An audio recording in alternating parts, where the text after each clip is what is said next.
Good morning and you're welcome to this event that has been organized by BudgIT Ghana in collaboration with its partners.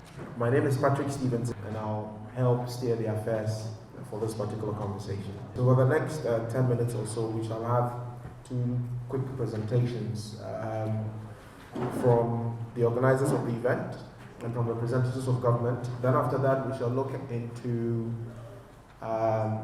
the various assignments that have been undertaken by different civil society organizations that are working in the accountability and governance space.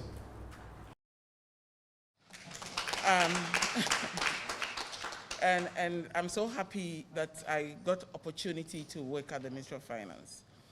When COVID hit us and the president declared that we should work towards protecting lives and livelihoods, and we started mobilizing resources. We went to look at our stabilization fund and all of the other resources. We went to our international community to find resources to support us. Because, by the way, for those of you who do not know, our revenues can only take care of compensation and interest payments.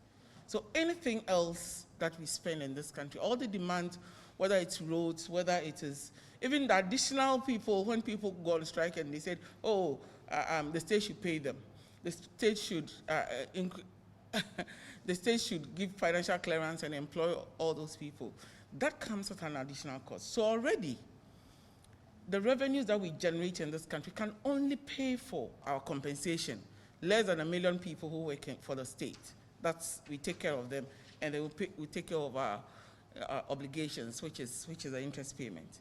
I started off by saying how far we've come. We have seen improvement over the years. Can we improve? Certainly. Are there examples to be looked at? Yes. Are there lessons to be learned? Of course there are lessons to be learned, and we are ready. And I want to thank you for the opportunity to be here. I want to thank you for including us in your study, and we welcome any opportunity that we get to improve on our systems, but we will not be undermined. Thank you so much for being here.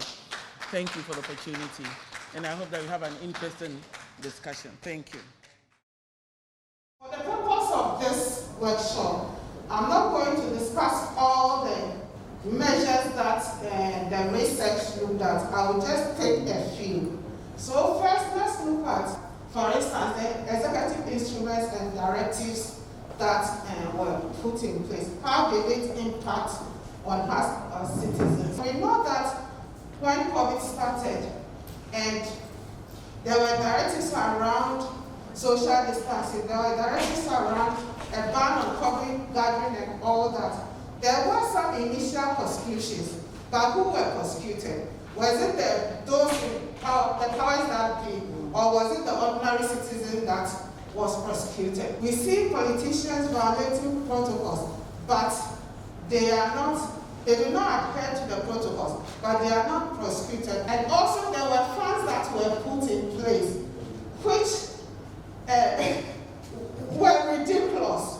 And this gives way to bribery and corruption that we are all fighting against. Because if you say that I don't put on my nose mask and I should be fined 5,000, and at the end of the month my salary is not up to 5,000, where do you expect me to go and find that 5,000? Now let's look at stimulus packages. In our findings, one of the things that we noticed was that 4 households underrepresented among beneficiaries. So for those who enjoyed the subsidies on utilities, and if this benefit was to ensure that we were protecting the vulnerable, we were protecting the poor households, they were underrepresented among the beneficiaries, because less than 20% of households that pay electricity bill fall within forest expenditure quintals. And now we are even being levied for COVID. So how is this levy going to be used? And if already, as a country, we are claiming that we've allocated funds for these things, and now we are levying to pay, how do we handle all this? And who accounts for all the monies that are in? How are the monies being managed? Now, BudgIT Foundation, which is the mother organization for BudgIT Ghana, has been doing transparency and accountability work for about 10 years now. We 10 in 2 months. And basically what we like to do is to go out there and talk to the grassroots about national budget allocations, just to aid participatory governance.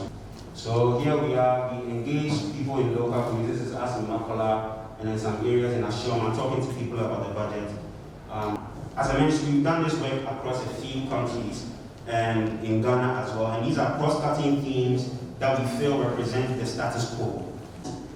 We asked about the budget information, how much access they had to information, were they engaged about initiatives, and how much did they generally know about budgetary allocations for their area regarding COVID spending. Healthcare workers were really quite shy, were able to get a few on record. However, we are not going to play them here because that actually puts them at risk. So at this point, we'll go ahead and play the video.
Okay, so those are the perspectives of some of the people we spoke to on the ground. And then we centralize that information, because you can have information that this was done and you post a contract on a platform and it's nice to see, but how effective that service delivery was is up to the people in that community, the beneficiaries, to actually tell you. So if no one is going out, if the media isn't able to step into that community, we actually have no way to know whether the service was carried out efficiently or effectively. So what we need, or what we are advocating for as a key recommendation, is for a citizen platform where we can upload information, perhaps with pictures and chats, to indicate the level of service delivery for the different initiatives or interventions that were promised as a result of COVID. Thank you.